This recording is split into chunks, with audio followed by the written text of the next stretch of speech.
Viewers, good evening. The air is thick with the scent of victory. A victory that is not just military, but psychological. A victory that resonates with the thunderous resolve of a nation that refused to bend, refused to break, refused to be anything less than invincible. Pakistan has agreed to a ceasefire. And make no mistake, this is not diplomacy, or not just diplomacy. This is abject surrender. That's the word. This is the impact of the Modi doctrine, viewers, a doctrine that has forced Pakistan to beg for truce, to plead for mercy, to acknowledge that the game has changed. Viewers, all of us, or at least most of us, did not like the idea of just matching an attack with a similar one. We wanted a response that would really make Pakistan think twice. It's time for India to stop playing it safe and start hitting back hard. So hard that Pakistan never dares to attack again. Viewers, Pakistan attacked one of our military targets thinking we'll just hit one of theirs back. But what we hit was more than they expected, and we hit harder than Pakistanis had imagined. They launched one rocket, we fired 10 at them. They sent 4 terrorists to Pahalgam across the border. We wiped out their entire terror network. India under Modi sent Pakistan a clear message. If they plant one bomb, we would blow up their weapon arsenal. If they spread one lie, we would tell the world that the truth is loud and clear, and it is so loud that no one believes them. And if they break ceasefire again, we should make sure that they never get another chance. Viewers, the Modi doctrine has ensured that Pakistan surrenders to Bharat. It was no longer about getting even. It was about making sure we survive. We needed to change the game so that attacking India cost Pakistan everything. The idea of deterrence is to make our response so scary that the enemy won't even think about starting something.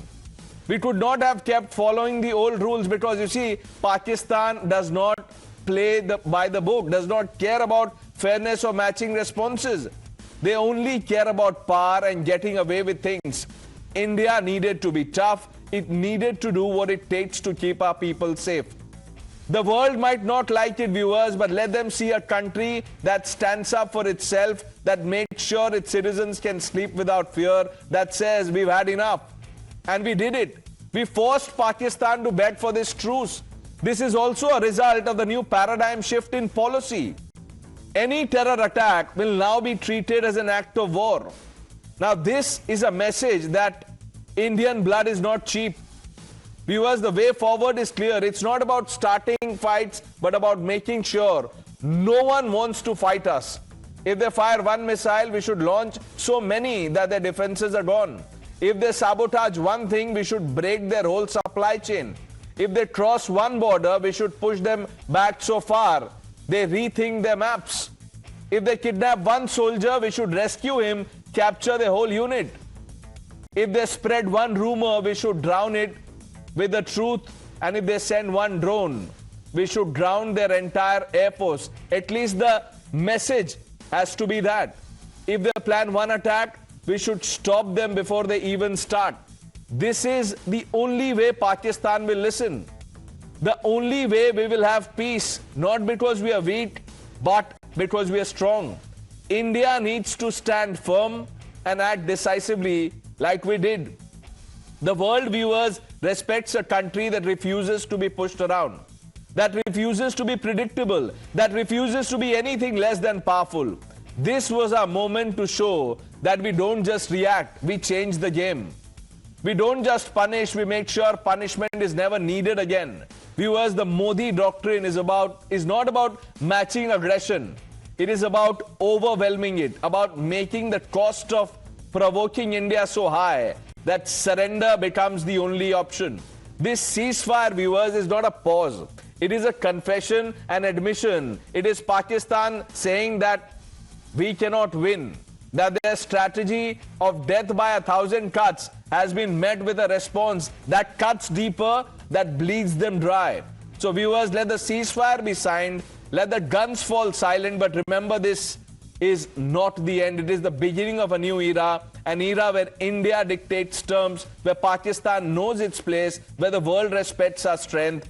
India has not just won a battle, it has won the war of perception of dominance. Let me remind you of what the Prime Minister had said after the Pahalgam attack. अब आतंकियों की बची खुची जमीन को भी मिट्टी में मिलाने का समय आ गया है और इस हमले की साजिश रचने वालों को उनकी कल्पना से भी बड़ी सजा मिलेगी। सजा मिलकर के रहेगी। 140 करोड़ भारतीयों की इच्छा शक्ति अब आतंकी आकाओं की कमर तोड़ कर रहेगी।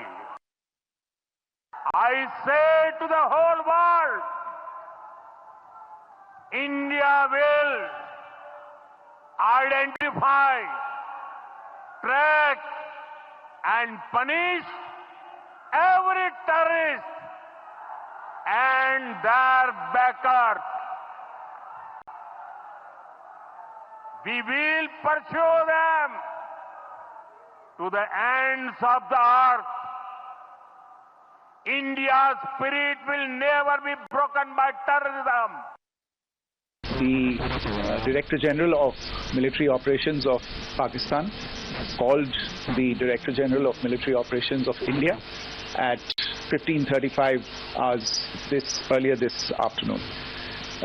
It was agreed between them that both sides would stop all firing and military action on land and in the air and sea with effect from 1700 hours Indian Standard Time today. Let's open this up. Air Marshal R.G.K. Kapoor, Captain Alok Bansal, Colonel Shailendra Singh, Professor Madhav Nalapat, R.S.N. Singh, Abhijit Iyer Mitra completes this panel. Air Marshal Kapoor, Pakistan has surrendered. This is not, no ordinary ceasefire. Pakistan invited trouble and we gave them back in a currency that Munir and his, other jihadi friends understand. And this is a result of that. I think there's a clear message. I would cover it in 2 points. I'll just make these. There's a clear message to Pakistan that they will have to pay an enormous cost of any future adventure or misadventure like this. That's the first, that the country will have to pay a cost, which they have paid this time through the military action that has been taken against them, especially the airstrikes and the artillery shelling that we did. Second is a message to the world that India holds its independent position. It is not guided by the opinions which will come from thick and fast from different parts of the world.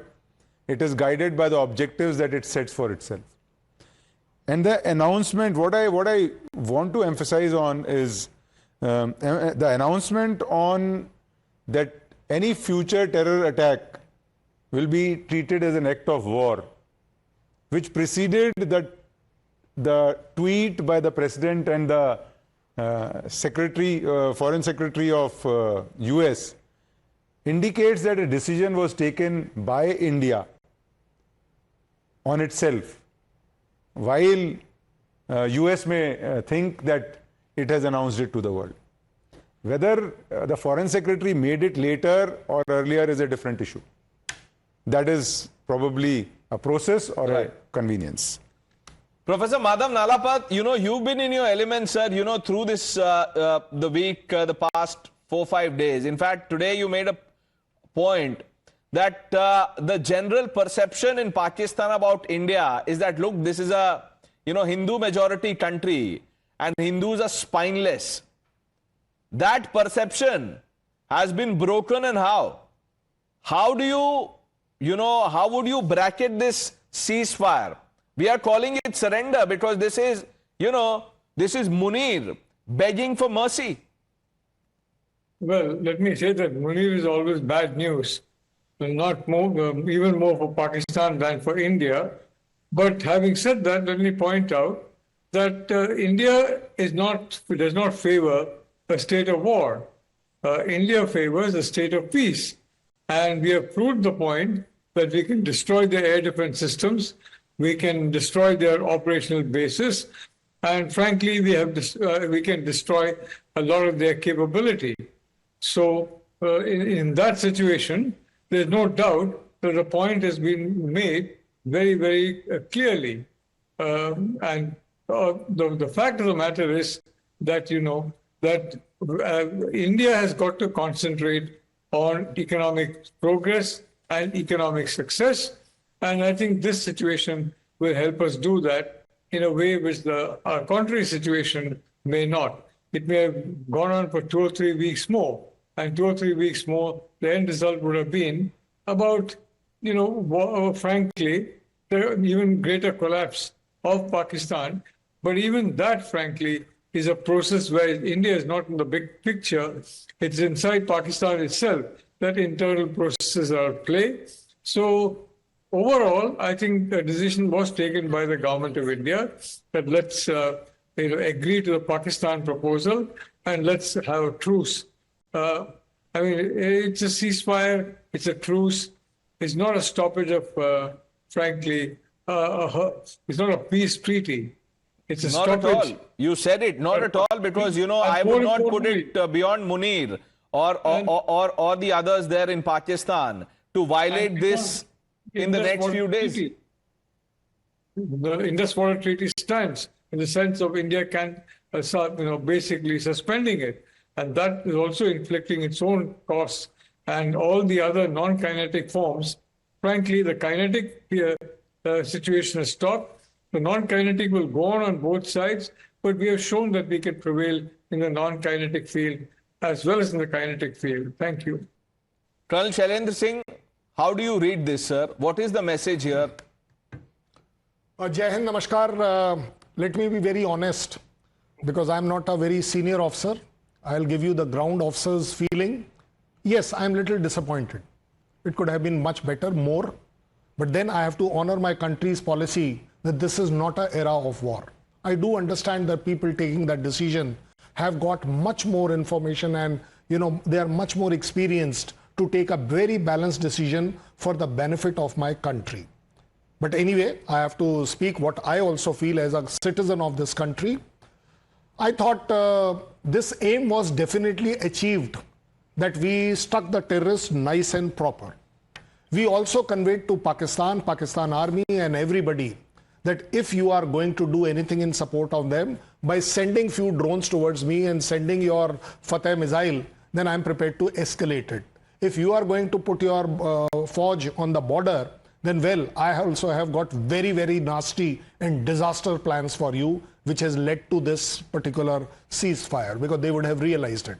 But at the same time, I thought aim plus could have been that yes, tonight's strike or maybe tomorrow's strike or whatever one may call, because we are yet to strike. This thing was that we are doing always the counter-offensive. This was the first time ever in our history that we would have stuck, and we would have stuck nice and proper in spite of anybody saying anything. But we would have taken our line the way it suits me, the way it echoes my 140 crore sentiments that no, enough is enough, now it should be there. We have achieved our aim, but I thought I was looking for aim plus. I'm glad, we are speaking our minds, because we are not here on this panel to agree with each other. Abhijit, what is your reading of this? Look, it's a fairly big victory. I was actually expecting this to continue for the next 2-3 months, to slowly attrit them, because we were keeping all our big weapons high, dry, and ready for the big action in about 2-3 months after we attritted them. Look what's changed. First is both America and Pakistan have accepted that any act of terror will be now treated as an act of war. The escalation dynamics in South Asia have changed permanently. Let us be very clear about this. Second, that interpretation of the threshold of what is an act of terror, is it 1%, is it 2%, is it 3%, is entirely now up to us. Fourth, the Indus Water Treaty suspension stands. It is no longer linked, the operation or the suspension of the Indus Water Treaty is no longer linked to peace. Peace is a precondition without Indus waters as well, which means tomorrow we can start building dams. We'll take 5, 10, 15, 20 years to do it, that's fine. They can't go around bombing. We can divert those waters. We can do what we want with it. If you want, you can start killing them very slowly with it. How is this not a victory? You tell me, Pranesh, how is this not a victory? You know, not all victories come in the form of a Roman triumphal procession where the barbarian leader is put in chains and taken in a triumphal march on the streets of Delhi with a laurel wreath held over by the slave of Caesar, you know. That's not the way things work. This could happen in 1971 because there were no nuclear weapons in play. Let's remember that. No nuclear weapons and nuclear weapons are a two totally different game. It's very easy to say, oh, let down this. Look, our leaders at least have to be very worried about nuclear weapons because the people are the raison d'etre of the Indian Republic. Last point, Pranesh, very important if you'll allow me to make it, is the fact that, you know, I'm sure on this panel, there will be several people who do not trust Modi's crisis management. Sure, I give you every right to not trust it. Dissent is great. That is what happens in a democracy. What I do trust, on the other hand, is Pakistan's power-hungry nature. Even if you don't trust Modi's crisis management, trust the fact that Pakistan will carry out a terror attack. If anything, Asim Munir is under a tremendous amount of stress now because the Indus Water Treaty is gone. He will be put under enormous political pressure right now. He will have no way out other than to either break the ceasefire or carry out some terror strike with what little resources he has. I do trust, I don't expect every Indian to trust Modi, but I do expect everyone to trust the enormous, refined, perverted stupidity of the Pakistan army. No, you're right. You know, Mullah Munir, Jihadi General, you know, the names that people call him, it is not beyond the madcap that he is to resort to any idiocy in the next few hours, few days. That is Pakistan's game. I want to bring in Colonel RSN Singh. Now, RSN Singh, you know, just going by the look of your face, sir, body language, you're not too pleased. But put this in context. How significant is this victory? Like, you know, I said in the beginning and then Abhijit said that this is victory. Pakistan has surrendered. Dinesh, yesterday there was a lot of discussion on the politico-military objective. Now that was not clear, but you know, people like us, we suggested, we recommended that nothing less than changing the DNA of Pakistan, and for that, you know, Pakistan needs to be split. And we also discussed that the right geopolitical environment is prevailing for that kind of a solution. But having said that, maybe the collapse of Pakistan can be better achieved, you know, with what we have done so far. And that previous, you know, solution that I recommended, of course, entailed the use of our ground forces. But how much of you know, timeline, you know, was involved in it, and what was the end result? I have not war gamed it, but it could be done. So I think that even without you know, going in physically inside Pakistan, we could, the collapse of Pakistan could still be achieved. And one of the ways is, of course, the Indus Water Treaty, which thankfully has not been, you know, that suspension has not been rescinded. So that, remember, no country can survive without water. Right. So that weapon is there. The second thing is that, you know, any act of terror will be construed as an act of war. Now, this is something I don't know. Say, suppose, hypothetically, ISI were to carry out, attack in Murshidabad through its proxies, or anywhere in India through its proxies. We always called it a proxy war. Right. So, I mean, I would like to be clarified that what will constitute. I mean, how will you judge this? How will you reach the conclusion that this is a terrorist attack by Pakistan? So all these things have to be clarified to the general public. And then, of course, one of the best things that what we have achieved in this is, firstly, no casualties. We have taken on Pakistan by sheer technological superiority from a stand-up distance. One of the biggest achievements is that we have called the nuclear bluff. We have called the Chinese bluff. Now here, I mean, in the whole scheme of the Chinese were nowhere. Right. So there are many achievements. Let's talk about the tangibles. 9 terror camps destroyed. We went deep inside into the Pak mainland, hundreds of kilometers inside Pakistan. Not just the border areas or the Pak occupied Kashmir. We've also exposed their fragile air defense, Captain Bansal. So there are many tangibles also. Now, apart from the global messaging, the message that we've sent to the world that, look, we are not waiting for permission to defend our people or territory. See, firstly, let me make one thing clear. What I say is my personal views. Secondly, I'm not a warmonger. I definitely feel peace is desirable. There is no doubt. Thirdly, I don't know what has transpired behind closed doors. What is the incentive that the US has given or anybody else has given?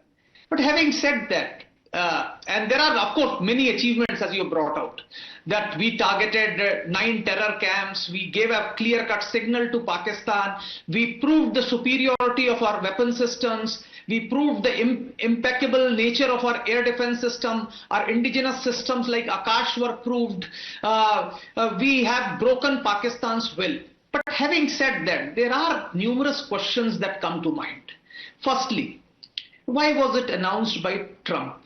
All said and done, whatever we might say that DGMO rang up or anything, the world came to know of this peace deal through Trump's tweet. Now, for a country of India's stature, that's not a very great symbolism if I have to look at it. Secondly, right from the day one, I have been saying that as per my intelligence, Pakistan has artillery ammunition only for 4 days. It is the 3rd day and we have accepted a ceasefire. Why have we accepted a ceasefire when you knew that economically and militarily the Pakistan's logistical position was going to be bad? So that's a fact of matter which we need to understand.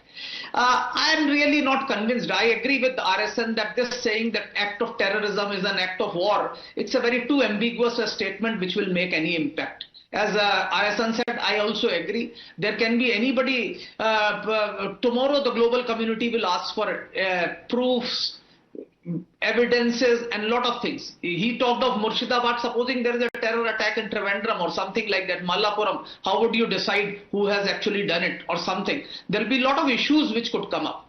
As far as keeping Indus Water Treaty in abeyance is concerned, it is only kept in abeyance. It's not been terminated. And I'm quite sure it will at some stage be revived. There is, of course, a window of opportunity, which we need to do, that as long as it is in abeyance, we must complete those projects which are there. Tulbul Barrage, the navigational thing, the silts from these dams needs to be, desilting needs to be done. We need to dredge some of these rivers. Those hydropower projects which are being implemented at snail's pace, like Rattle, Pakuldul, they need to be expedited because our project implementation... That's right. We'll talk about it, Captain Bansal, but the first point that you made that, you're not particularly pleased with the manner in which this was announced, that we should have announced it, but Trump did it. I would want Professor Nalapat and Abhijit Iyer Mitra to answer, those questions. Professor Nalapat, you go first. Well, I completely agree. At whatever time of the day or night, we should have announced it first. Otherwise, it looks as though Trump mediated a ceasefire and he succeeded.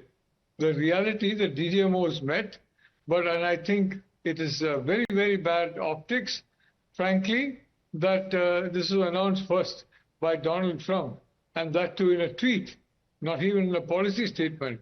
Rubio's statement came later. So I would say I fully agree with that point of view, that we should announce it first, irrespective of the time. Okay, Abhijit?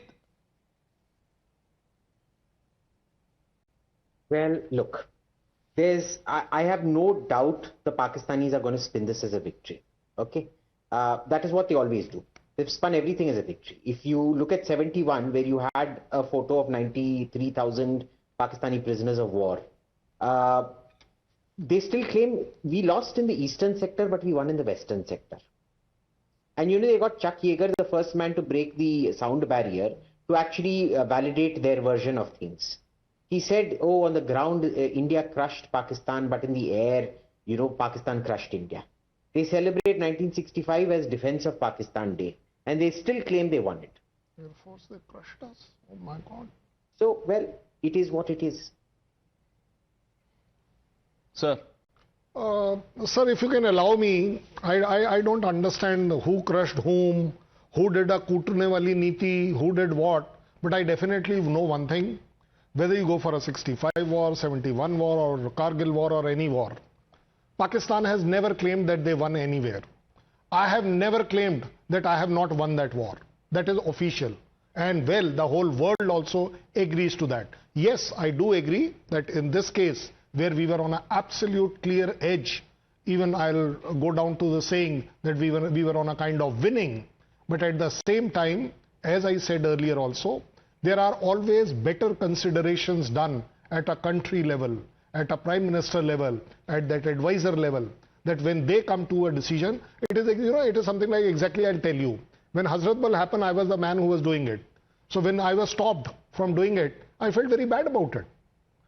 But later on, when I was at a different place, in a different way, and when again Hazratbal happened, and somebody did it, that's the time we realized, and I dare say it today, that we made a Hazratbal international affair that BBC was covering. An issue which was nowhere when I was doing that operation, it suddenly became a big thing in the world. And what happened? What was the result? Charar-e-Sharif was burnt down. You know, there are times when you have to tolerate. It is a level which is different. I think though I'm the first one to say, I would have not looked for this aim. I was definitely looking for an aim plus. I will not say 3 months of war or 1 month of war, but an aim plus would have been that yes, I have the will, I have the capability, and I have the ability to strike him and strike him hard. I would have loved that. Marshal Kapoor, you know, when our forces pound Pakistani air bases, is that the time to, you know, hit the pause button? I'll just take you back. We are discussing this. When we had Uri, then we had Pulwama. You see the degree of retaliation is building up. So there is a clear, I would say there is a clear understanding of where do we want to go. Primarily, why do I say that? Because there is a consistency in the leadership and there is a continued policy. And so this time when we hit all the terror camps, that means the headquarters of all 3 major terrorist organizations. Thereafter, when we hit most of their bases, the kind of pounding we gave after the ceasefire and the resilience of our air defense, the technology that we showed, they clearly got the message. And it is said that, you know, was it the last war between India and Pakistan? I don't think so. And so there is always a space that you create for yourself and for the enemy. The enemy would like an exit. Whether he says, I have won, there is a notion of victory, or there is no notion of victory, I think it is a political and the military objective that the leadership sets itself, which obviously cannot be articulated in public. And that is what I think we should respect. And I'm sure that this is a clear message to Pakistan that next time it will be even harsher. When is that next time, Professor Nalapat? A few hours away. a few days away, or next week?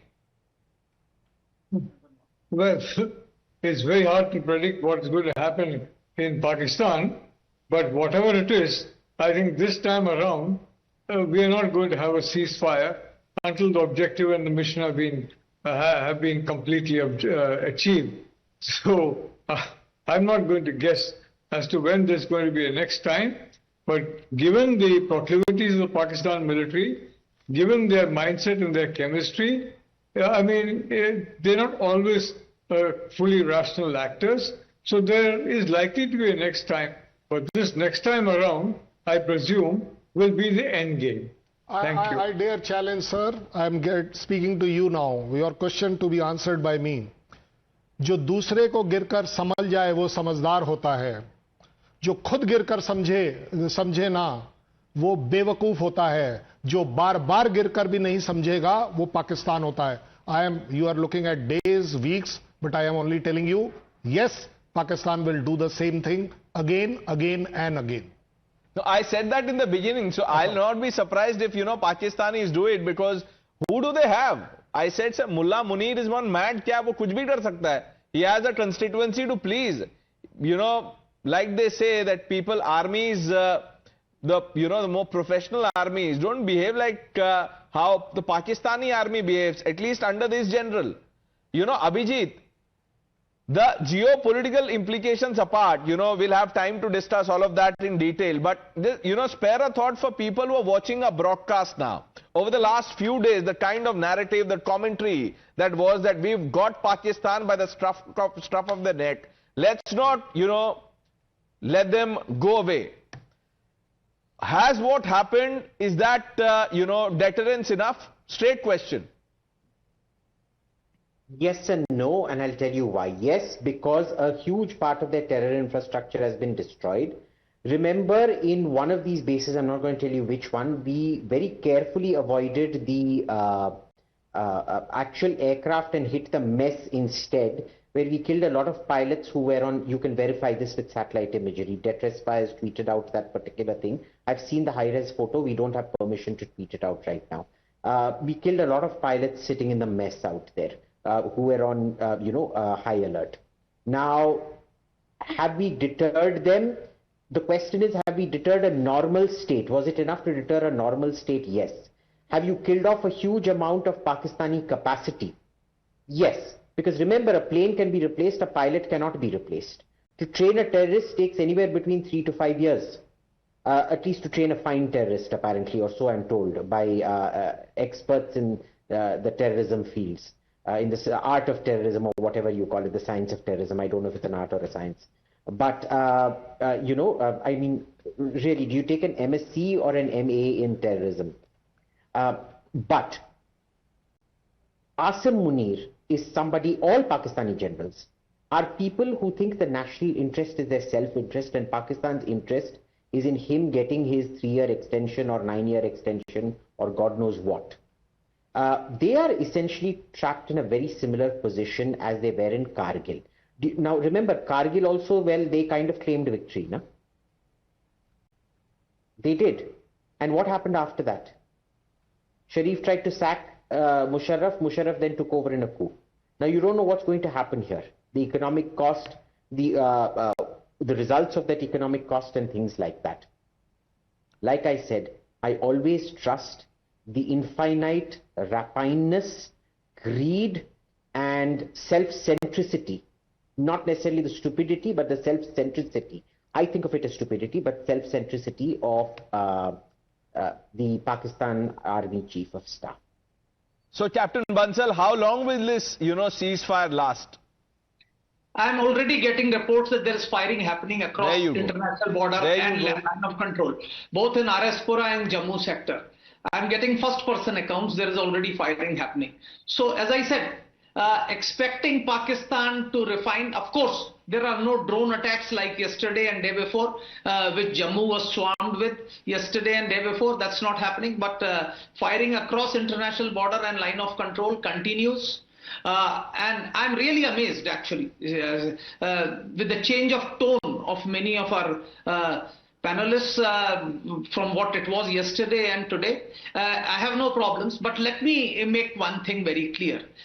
There is no doubt that it's a big achievement for us. We have established a lot of things. We have hit targets deep inside Pakistan. We have shown our wherewithal. We have proved our air defense capabilities. But I felt Pakistan was tottering. And many ethnic nationalist organizations which are fighting the Pakistani states were looking up to us to actually keep the pot boiling so that they could achieve their objectives. The sudden ceasefire probably has put them into a little bit of a flap. Okay. But I presume that we will remain deployed for a long period, putting Pakistan under pressure. Pakistani armed forces remaining deployed along the eastern border. That would probably allow that. We would see turbulence, as Abhijit said. There is no doubt after Kargil what happened. But Kargil was an abject surrender. We saw Nawaz Sharif traveling all the way to DC on a holiday, seeking appointment with the US president. It has not happened that way this time. Let me put it very bluntly. No, so I don't think either Shahbaz or Munir, they're welcome in Trump's Oval Office now. So maybe, you know, the logistics have changed. It can happen over phone, you know. No, how Pranesh, Trump last time operates. also they were not welcomed in White House. It was Nawaz Sharif who went and stayed in a different house, and President Clinton went there and met him because it was a holiday. It was not the other way around. It was actually he was invited and he went. So, Captain Bansal, then don't mince your words. So, what are you saying? I'm only saying that I really don't know what is the what has been offered behind closed doors. Let me put Professor Nalapat in a spot. Professor Nalapat, if the government asked you to explain what happened to the general public of this, you know, of the situation that Trump has had, you know, made the announcement first, what would you say? How would you say it? You're speaking to the people, sir. Well, the government is not going to ask me. So, of course, it's a hypothetical question. But I'd like to say that, I mean, so far as the public is concerned, it is a fact that a lot of victories have been chalked up by India. It's a fact that we have proved our deterrence capability, we have proved our combat capability, and we have shown that their capability to defend themselves is not very high. We have also shown that Chinese equipment is not very reliable. We have shown all these things, but we have not crossed the final line. And the final line is a complete collapse, frankly, of the morale of the army, etc. Now, you know, you may recall that after every military defeat, Pakistan claimed it had victory. And in fact, some coups took place after a military defeat because the Pakistani army said, no, we won it, but still you signed a peace agreement, something like that. So, I mean, Bhutto, he got everything he wanted. Everything the Pakistan army wanted. And what happened? The military said, well, what have you done? You have gone and signed a kind of a peace deal with India when we are not, there's no need for us to be at peace. So, you know, correct me if I'm wrong. So what you're saying is, and I'm breaking this down in, you know, layman language, that this is a victory, but Pakistan bach gaya. We could have, you know, given them, thrashed them more, but we let them off. Colonel. Yeah, abhi bach gaya, but that's why I said, I hope next time around, nahi bachega. Colonel Shailendra Singh. Nalpat sir, yes, sir. We have always been very frank with each other. If we have to address this question, we can definitely address. It's our channel, it is our country, we are free to speak. Maybe something little unpleasant also can be spoken. जो बच गया है वो बच गया है जो आप और मैं कह रहे हैं you take it, he will do it again. The next chief will do it, the next chief will do it. This is a typical itch. There is a typical itch in army that every 20 to 25 years उनको वो खुजली होती है that they forget that last time how badly they were beaten. But at the same time, let's face the facts and call a spade a spade. Pakistan is that country which will again do it and again do it. And let me tell you, by the nature of ours, the way we have done every time, we have a tendency to be humanitarian, to be on, I don't know what all, pedestals, but we always forgive, we always forget. But at the same time, our country suffers, we lose people, we lose public. I'll tend to agree with somebody when he says, how will you decide that the act of war is at 1 death or at 10 death? I don't think this is a very, very workable, visibly workable solution. It doesn't. At my level of a battalion, losing a man amounts to that I'll roger everybody across the border. Maybe at an army commander level, it may not be. At a government level, it may not be. So, Abhijit, next time, if there is a next time, and there will be a next time, the aircrafts next to the canteen, they better watch out. So two things. First, I agree both with Captain Bansal and Colonel Singh on the interpretation, because see, the beauty is at that point you get to interpret it. Why didn't we react to the Riyasi attack where 9 pilgrims were killed, but we reacted to Pahalgam where 26 people were killed? Right? You decide what the threshold is at that point. But that said, we are now seeing visuals, Pranesh, of a large-scale drone attack now happening in Anantnag, Budgam and Srinagar. It's a friend of mine who is usually very reliable. I'm trying to get this thing. Earlier, the local commander had sent me a thing saying, well, we're disposing of ammunition. Therefore, it is those are the explosions. But now, apparently, there are actual drones entering. So the ceasefire lasted all of 2 hours, apparently. So clearly, Asim Munir is more under threat than we think he is. Look, the endurance of this ceasefire, given the, spread of, the jihadi network and how firmly it is entrenched in our subcontinent, I don't think the endurance of this ceasefire, it could be few hours, could be few days, but definitely not months, I can tell you that much. The second thing, don't go by what Trump has tweeted. You remember this Israeli-Palestine, he had tweeted the same thing, that he has brokered a peace between them and the hostages are going to, to be returned, to be exchanged. But midway, it went totally awry. So I don't think, I give too much of emphasis on this ceasefire. Who is going to monitor this ceasefire, by the way? That's a very pertinent question. Who is going to decide that who is the victim and who is the perpetrator?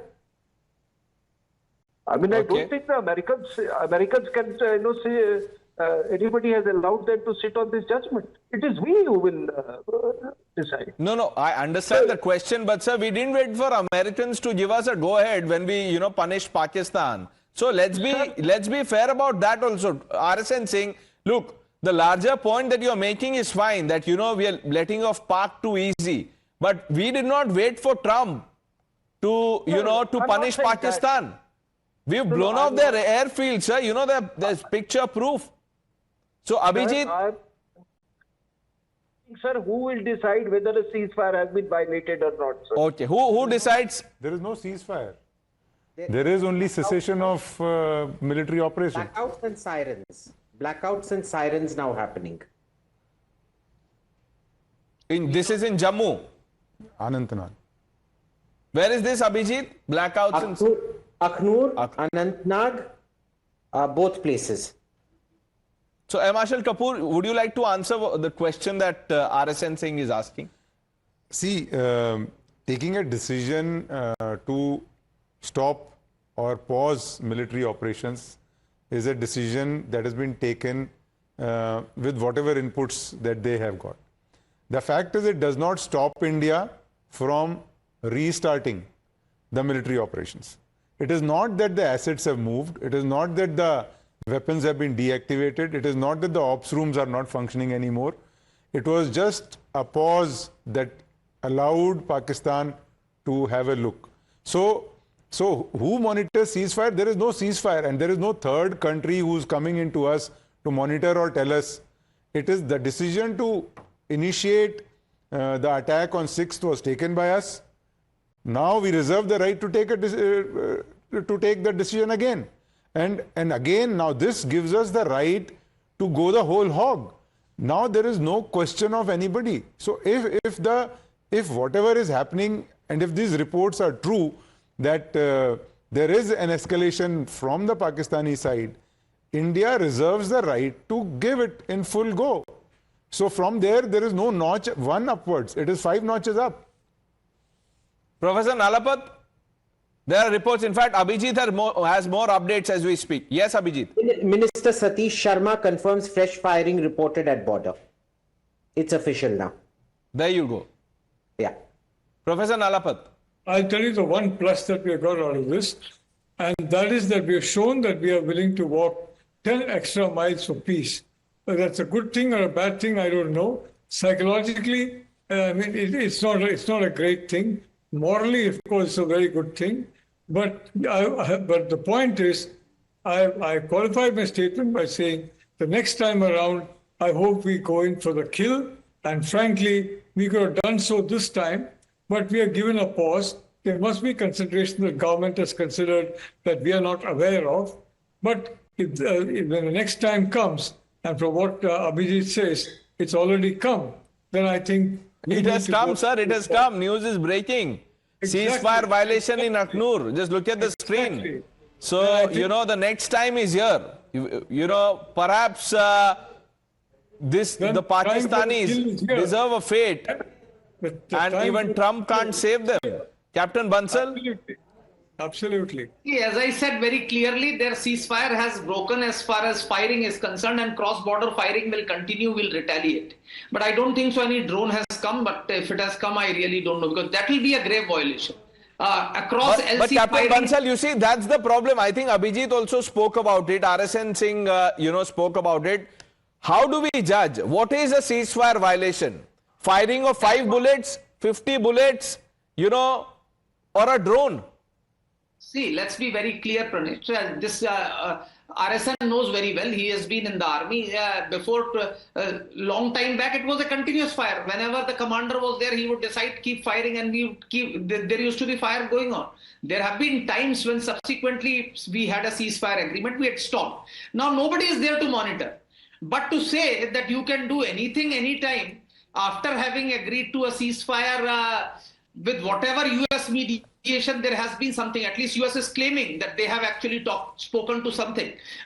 We may not agree to them, we may disagree with them, but US does have some leverage over us as well. And that's one of the reasons why we are actually negotiating a trade deal, because US is our largest trading partner and largest export destination. US does have leverage, and far more importantly, a fact which we very often forget, that as far as Indian elite is concerned, most of them have their children wards in US, and that gives US and US authorities a greater leverage over many of the Indian policymakers. That factor, and that is even greater in case of Pakistan, where invariably every single individual... No, I don't think this is this is a government or a prime minister that is looking at the children of elite.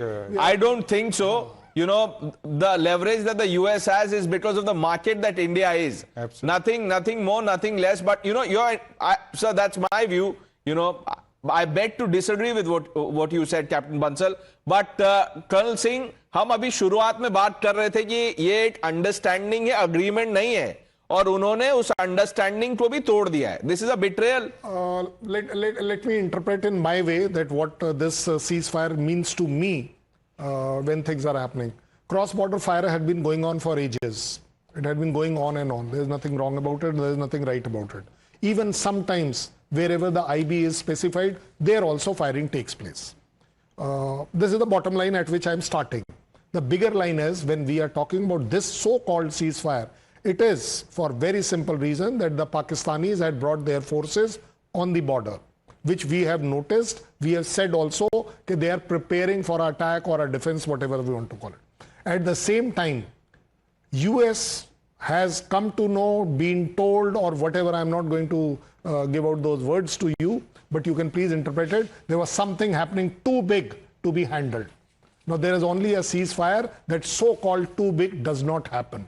The firing, well, you can't control it. I know it. Nobody requires my permission or they require their permission to fire at each other. It happens, it happens. But that is not a ceasefire. But like I said in the beginning, nothing beyond the madcap that General Munir is within hours. In less than 2 hours, we have reports of ceasefire violation. Firing has begun in Akhnur sector. Pakistani is now inviting more trouble, and this time, no Trump can save them.